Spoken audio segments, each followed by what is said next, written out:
It is winter in the bus now. We had to run from the cold from New Jersey to get down to Arkansas. We're staying at my dad's. The days were too short. The solar panels were not charging enough to let us use our heat. So we're going to talk about how we survive the cold in the bus. As you can see, we have lots of windows in the bus, so it's not really the most insulated. I mean, we put insulation in the ceilings and walls as much as we could, but when like 80% of our wall is window, a lot of cold gets in, a lot of heat gets out. So a few things that we do for that. Obviously, we've got our shades here, kind of keep some of the cold out. But then, like right now when it's sunny, we will open those up and then let the sun do some natural warming in here. Which is going really well. I mean, we're at 72 right now. We woke up, I think 2 mornings, we had it at 32 degrees in here. That was our record cold. That was what chased us out of the Northeast and into Arkansas. Right. And, you know, honestly, I kind of liked it just a little bit. I only liked it in the past. I didn't like it when we were doing it. But looking back, I was like, oh, we were so bundled up. And those like rose-colored glasses. That's true. I was sleeping. We were both sleeping in hats, like under the covers completely.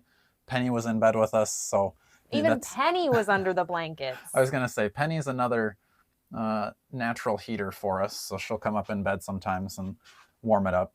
But unnatural heaters, we've got a heater out here that'll heat kind of the living room area. It is nice that we have the metal rack on top of the ceramic sink, so it just keeps everything really fire safe. We don't have it sitting on wood, and we make sure that there's nothing else around it when we have it on. Right. This one also has a 4-hour auto shut off, and there's a little laser connection point in the front. So if anything were to touch the front, it would turn it off. And I think it does, like, if it goes like down or up, it also automatically shuts off. Yeah, I think if it gets tilted wrong, it turns off. Then we also have the mini split in the back. So the heater up there really only heats up there. It heats probably the best, and then the mini split though is a little bit more direct for us in the evenings. Or like we pretty much leave that on all night now since it's been like in the 30s outside. So it's not as cold here, but it still gets cold. Obviously, there's snow outside, but never getting down to the 32s because we're plugged in. Some other things, we're also always walking around in our slippers because the floor gets pretty cold. And then another thing to kind of keep the cold in, we put the sand cloud towel up over the garage area because the garage is probably the coldest part of the bus. So keeping that sealed off is gonna keep the cold back there. I think that's probably due to our back door, so that's going to be another video. I think I'm going to redo the weather stripping on the back door. I think we've got a lot of air coming in, especially through the bottom. So I think that'll help with the garage in the future. We also usually will keep our bathroom curtain shut, just another area to not have to heat.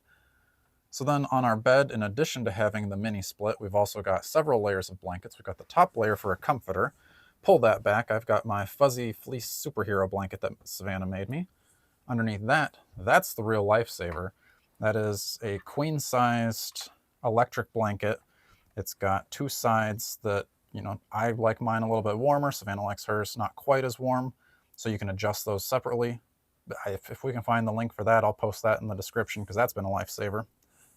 Before that, we just had a big Sherpa blanket underneath that we slept on top of, and then just our regular sheets underneath. So several layers back there to keep us warm, and it's been doing a pretty good job so far. We didn't even have the electric blanket for those 32-degree nights, I don't even think. No, yeah, that was like right towards the end when we knew we were going to be coming here and we'd still have some cold nights. We were like, let's stop torturing ourselves. Let's get something. I think we also looked into it and realized it wouldn't take that much power. So we were like, ooh, good fit. Right, because even before that, we would take this curtain rod and put it up against, like over the bed area so that we could have the mini split on to only heat the bed area and not the rest of the bus. Now that we're plugged in and we, you know, have essentially unlimited electric, we just leave it open and then Penny can be a little bit warmer out on the futon too, because That's where she still likes to sleep, which she gets too hot in bed, even when it's 32 degrees. That's really the only time she's going to stay in bed with us. And then back on the bed, Savannah's got some devices to help keep her warm. So this arm is pretty handy for her because she does a lot of reading on her phone and iPad, a lot of Kindle type stuff. She read over 30 books last year. It was a slow year for her. But now she can be under the covers, and she has a little remote ring thing from the TikTok shop that she can turn her pages and then not have to have her arms out, because especially when they all bundled up. Yeah, when we don't have the heat on in here, your arms are popsicles. So if she wants to read, she's under covers. And then up front, you've seen, I think we did this in our last video, we've got the thermal curtains up in the front to keep the cab area kind of separated, because that's one of our most drafty spots. But then we can take those down when it gets warmer.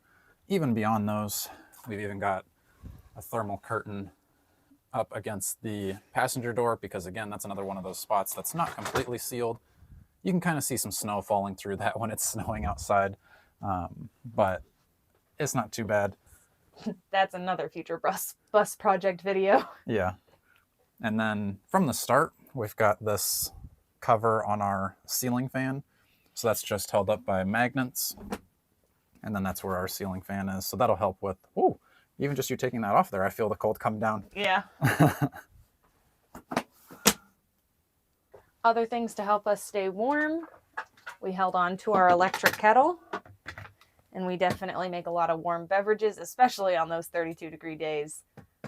We're constantly making, we're not much of coffee drinkers, so we do hot cocoa, we do apple cider, and we do tea. Final provision, lots of warm blankets everywhere. We have kind of decided that cold weather, it wasn't the original plan with the bus, and now that we've done a little bit of it, it's just not even something we enjoy all that much. So if we were to redo the bus to be more prepared for cold weather, our water tanks would need a heating element, and I would definitely be putting radiant heat under the floor, because with it being such a small floor space, it wouldn't take that much energy, but it would make a huge difference because the floor is so cold because of the air whipping underneath the bus. So it would make a big difference in keeping the temperature up in here. Look at how Penny's sitting.